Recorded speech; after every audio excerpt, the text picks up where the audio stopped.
be honest with you, Benny, I'm sick of these stories. I mean, I'm just sick of dealing with this crap. Well, to give you a prime example of how political this is, Representative Ariana Presley, I guess that's how you say her name, from Massachusetts. Yeah, one of the squad. Yeah, one of the squad, and I'm someone to be talking about somebody's hair, but she has no hair. She makes Benny look like he's got a full head of hair. She's got a good-looking head, though. I have to give it to her. Anyway, she tweets out, "Black girls deserve girlhood." Interrupted. "Black girls deserve to grow up and become women." So I ask you, Representative Presley, how about this 7-year-old black girl that was shot in the drive-thru at McDonald's in Chicago? Yeah. Where were you? I just, I follow her just because I try to follow everybody to see what they're what the other side is thinking. Even people that are bat poop crazy like Nancy Pelosi, I follow. She didn't address the Chicago issue. No. Well, how about the young lady who would have lost her life if the police officer hadn't intervened? Absolutely. And how about if I mean, she could just as easily have congratulated the police officer for taking out the killer, so the other young lady had a chance to grow into womanhood. Yeah, that would be my response. The police officer saved another black woman from becoming maybe a woman. two. Yeah, maybe two. Speaking of bat poop crazy Nancy Pelosi, a number of media outlets are now reporting. This is from PJ Media. They write, there are a lot of reasons why Nancy Pelosi is a horrible person. This might be the top of the list. Well, I know, but we're going to say it anyway. Regardless of what you think about George Floyd or Derek Chauvin, or Chauvin if you like that better, and what happened, it's hard to imagine someone in Pelosi's position being so divorced from humanity that she would literally thank George Floyd for being killed.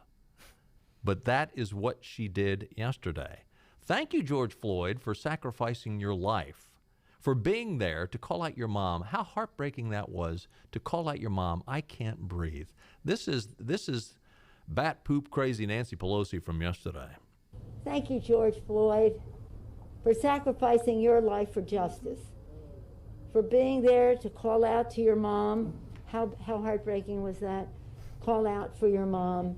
I can't breathe. But because of you, and because of thousands, millions of people around the world who came out for justice, your name will always be synonymous with justice. And your name will always be synonymous with crazy. She said that, thank you, Jesus, for George Floyd. George Floyd's synonymous with justice and grace. And, to the family of George Floyd, they lost a loved one, regardless of what happened. They lost a loved one. But this is a man that was charged for robbing a pregnant woman and putting a gun to her belly. Yeah. And I mean, here's the other thing. You can hate me and email me and everything else. The chances of George Floyd having lived through the night, if the police never had any interaction with him, was 50-50 at best. He had 3 times the fatal limit of fentanyl in his system. He had cancer. 90% blockages in his blood system. Mm-hmm. The guy was a walking time bomb. He still, and with all that said, nobody can prove that what the officer did killed him. I don't believe. The medical experts, they're going to say whatever they're getting paid to do. Whatever they're getting paid to say, that's their opinion on it. But the still fact of the matter is, the officer should have been charged for something. I think he should have gone to jail for something. Yeah. Because he was subdued. He had him under control. He should have got off of him. But yeah, I mean, the 9-minute video was the damning evidence, and it's I don't propose to say that I know, because I don't know, but that was damning evidence. But in response to Nancy Pelosi's comments, she is really getting it from all sides, which she should. Caitlin at Sinclair TV said, "We have Nancy Pelosi giving Floyd a thank you for his sacrifice. When was the last time she thanked our veterans, police officers, those who fight for this country while making the ultimate sacrifice? Take note at what our leaders prioritize." Albert Lee, a black man, said, "Pelosi thanking George Floyd for his sacrifice continues the tradition of white people in power seeing us as black pawns on their ivory chessboards. George Floyd's life mattered before he was murdered. Alicia Krause, if a Republican said what Pelosi said about Floyd, their head would be on a platter." Yeah. Unbelievable double standard out of the media. And, the media proves that they're in lockstep with the Democrat Party. When they did not come out last night and attack the comments that she made in that press conference. That was completely inappropriate. And for the media just to be silent on it, the media on the other than maybe one or two channels, was just totally silent. Well, AOC chimed in, and we'll get to her audio when we come back. Stay with us. More news and views coming up.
This is your Drive at 5 and ENC with Tom Lamprecht. Welcome back to News and Views on Talk 96.3 and 103.7. Welcome back in, 18 minutes before the top of the hour. Talking about all these shootings. Today, the FBI came out with a final verdict on that 2017 baseball field shooting that nearly killed Steve Scalise, as basically put him on a cane for the rest of his life. Their official final word on this was that it was their wording. The shooter was James Hodgkinson. He was a Bernie Sanders supporter. They are labeling it as suicide by cop. Suicide by cop. Suicide by cop. In other words, his motive for doing what he did is he wanted to commit suicide. He wasn't brave enough to do it, so he attracted the police officers who took him out. Oh my gosh. Yeah. So that's how the FBI. Wow. There was a time when the FBI was pristine. Yeah, they're just purely political now. Yeah. I mean, I know there's great agents out in the field, right? But the hierarchy is just pure political. So Town Hall is reporting on AOC. She obviously, the brilliant scholar that she is, she wanted to chime in and tell all her followers how terrible and racist we are as a nation. The jury comes out. They find Derek Chauvin guilty on all 3 counts, and this is what AOC had to say about it. Cut 3. So no, this verdict is not justice. Frankly, I don't even think we call it full accountability, because there are multiple officers that were there. It wasn't just Derek Chauvin. And I also don't want this moment to be framed as this system working, because it's not working. And that's what creates a lot of complexity in this moment. Okay, the question is, does she deliberately lie to mislead people, or is she stupid? I mean, would you not think before you get in and start babbling about stuff that you really don't have? I mean, it certainly appears you have no idea what you're talking about. I mean, she's got staff that she could say, hey, run this by me. What's going to happen to the other police officers? They're all going to court in August. All the other officers will end up in court. And define justice. This is not justice, so divine justice. Why don't someone ask her that? Well, how do you define? Well, listen, she defines justice as what you've been saying. We've been talking about the last couple of days of throwing out the entire system, doing away with our constitutional republic. That's what she would say is justice. And listen, I understand in a real sense, okay, when you have a trial like this and somebody loses their life, or not take this trial, but any other murder trial, and someone loses their life, can you, I mean, I suppose if you really want real justice in a murder trial, an eye for an eye and a tooth for a tooth, the person would lose their life, but you still don't get the person back. So, I mean, yeah, but do you have a better system, AOC? I mean, what would you like to do? Now, again, they are using this, as you said earlier today, they're using this to destroy the system, to overthrow the system, and they're not going to be happy unless the entire constitutional republic is flushed down the toilet. But again, that's her definition, would be total policy change. I mean, obviously, we have a history in this country of slavery. We have a history of racial discrimination, but we have come a long ways in 50 years. Are we going in the right direction? Frankly, I thought we were going in the right direction until we had President Obama take office. Absolutely. But, you know, we still got a lot of improvements. We're not perfect, and we're never going to be perfect. I want someone to tell me a better continent, a better country to live in this world than the United States if you're a person of color. Well, or any person. I mean, that's the irony. Now, would AOC consider herself a person of color? Look, when it's convenient. When the irony is that if we had the type of country that she wants us to be, a totalitarian regime under communism, AOC, you'd never get elected. You were not a part of the oligarchy. You wouldn't have gotten into office. Quite the establishment Democrat, what was his name that she beat, which was a surprised a lot of people. I mean, he was an old Democrat, but she would never gotten into office in any other. The type of regime that she wants, she'd never been elected. Well, the crisis at our border right now. Yeah. Hey, they're going north. They're not going south. Yeah. So if America is such a bad place, why are they going thousands of miles? Why don't they just go south to the next country? Well, and they're going north all along. Now, Joe Biden, I mean, he's surprised that they're coming north when he wants to hand money out quicker than you can print it. Well, Joe Biden's surprised if he brings him breakfast for a second time because he wouldn't remember the first breakfast he had. I mean, what are we talking about? I'll have to give the president a break because he really doesn't have a clue what's going on, and he is a pawn in this game. Well, they're doing it in his name. Let's put it that way. I don't disagree with what you just said, but they're doing it in his name. Hey, we're going to cover a couple of statewide stories. We got to take another break. Stay with us. We'll be right back.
To the show that really makes you think. He is a genius. He's all powerful. He brought a kind of heat. He could be the best. Just don't hurt yourself, okay? More news and views on Talk 96.3 and 103.7. Welcome back in. Tom and Benny and Clark and you. And the News and Observer ran a story today concerning the bill that we have talked about several times on this program. We've had Keith Kidwell on to talk about it. It's the Save Women's Sports Act. And the short version, my description of this act is House Bill 358. And basically it says for sports in K through 12 and in college is based upon your biology that you're born with, okay? It's that simple. Guys play with guys, gals play with gals. We're not going to have any biological males who identify as women playing with women's sports. The News and Observer, and this was not labeled as an op-ed. This was labeled, best I could figure, as just a news story. It says, so we've learned nothing. The only way to look at House Bill 358, the latest attempt by Republicans in the North Carolina legislature to codify legal discrimination against transgender people, 5 years after they did the same thing with House Bill 2 to the state's eternal indignity and shame. It's House Bill 2.2, I guess is how he's labeling it. The bill, which would ban transgender girls from high school girls' sports teams, is a draconian solution to a problem that doesn't actually exist. It's enforceable only by genitalia inspection. And he goes on to slam it. Look, the Republicans need to get out there and proclaim this as a war on women in which they are trying to defend women's sports. And the idea that it's not a problem is ridiculous. It is a problem. And there are young ladies, right? There's a lawsuit that's going to go before the Supreme Court where young ladies in Connecticut lost their opportunity to get a college scholarship. They lost it to a biological male in track and field. Yeah, and I mean, you played Little League. I played Little League. Probably everybody played Little League. We had to take our birth certificates in to check our age because so many people were lying about how old we were. You know, the guy that was 6'4", 220, we had to find out that he was really not 10 years old, you know. Remember, that happened. So what about a birth certificate? That happened in Williamsport just a few years ago when one of the foreign teams, they found out the kid was like 16. So that's one story out of Raleigh. The PPP, allowing businesses to write off the PPP loan. You were telling me that Progress North Carolina has chimed in on that. Yeah, Progress North Carolina, which is a liberal-leaning. Well, I think every news, liberal-leaning. They're so far to the left, they're going to fall off the face of the earth. Well, I think every news organization is in the state, except for us, maybe. But you know, they're pushing that this is a bill that's being pushed by House Speaker Tim Moore and others that would change North Carolina's tax code to respect with PPP loans. The catch, Tim Moore and other lawmakers would benefit from the tax cut. Well, heck, if you were any business in North Carolina and you got one of these PPP loans, you got it because you needed it. Every business in North Carolina's got it's getting the tax cut. And we're only one of 3 states right now that are going to tax us. And we're in there with California, Hawaii, and us. Wow. Not good company, guys. No, it's not good company. And what was the vote? Well, today in the House voted. There's multiple readings. I don't know all the details of how this is done, but this may be the second or third reading of the bill in the House, the North Carolina House today, passed 114-1. And so they're trying to make a big issue that Tim Moore and a couple of other Republicans are going to benefit from this. Yes. So basically trying to vilify the Republicans that they're voting this strictly for their own pocketbooks. Did they report on any Democrats that voted for this that might own their own business? Of course not. Yeah. I mean, there's 114-1. The one, as I see here, is Representative Howard from I believe Caldwell County, I believe. And she is having a feud right now with Tim Moore, and it sounds like she's going to have a feud with everybody else in the House if she keeps it up. And she's a Republican, so that's 115. How many House seats members are there? 120, is that right? I think that's right, yeah. Yeah, so there's a lot of Democrats that voted for it. Anyway, Keith Kidwell will be here tomorrow. We'll talk a little bit more about that as well. The other big news out of Raleigh is the longtime North Carolina law requiring pistol purchase permits to be repealed under a new version of a bill that advanced through a House committee on Tuesday. We talked to Keith about this last week. I didn't realize this until Keith did a little investigating, and it shows up in this article on this new bill. But I didn't realize that was actually started as a part of the Jim Crow era. Oh, yeah. That they wanted to make sure certain people didn't have a chance to get a firearm. Anyway, we'll talk more about that with Keith tomorrow, and we'll do the whole thing over again tomorrow, including political trivia. We'll see you tomorrow at 5. Bye-bye, everybody. See you. Woo! Just in time, right?